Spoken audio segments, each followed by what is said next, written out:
रहमान तनवीर काज़म जाफरी की तरफों अदबी सितारे के सामईन नूं अस्सलामु अलैकुम ते जी आया नूं।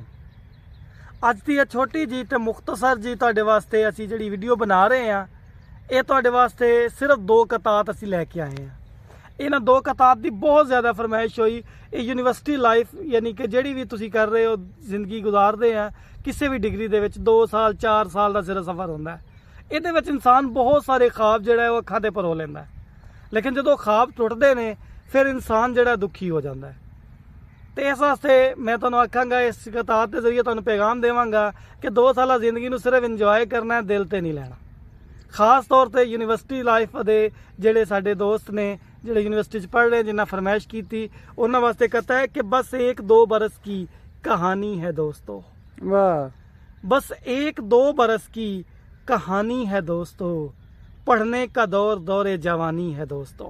वाह, बस 1-2 बरस की कहानी है दोस्तों, पढ़ने का दौर दौरे जवानी है दोस्तों।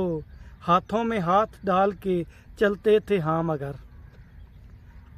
हाथों में हाथ डाल के चलते थे हम अगर, ये किस्सा ये कहानी पुरानी है दोस्तों।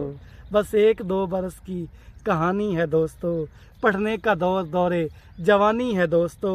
और दूसरा कथा देखिएगा कि किताबों में छुपा लेना कभी तस्वीर बचपन की। वाह वाह, किताबों में छुपा लेना कभी तस्वीर बचपन की, कभी बचपन के लम्हों को मेरी जान ढूंढते रहना। वाह, किताबों में छुपा लेना कभी तस्वीर बचपन की, कभी बचपन के लम्हों को मेरी जान ढूंढते रहना।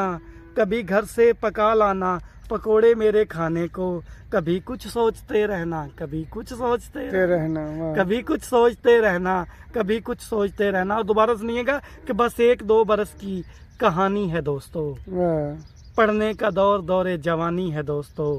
हाथों में हाथ डाल के चलते थे हाँ मगर, ये किस्सा ये कहानी पुरानी है दोस्तों। ये किस्सा ये कहानी पुरानी है दोस्तों।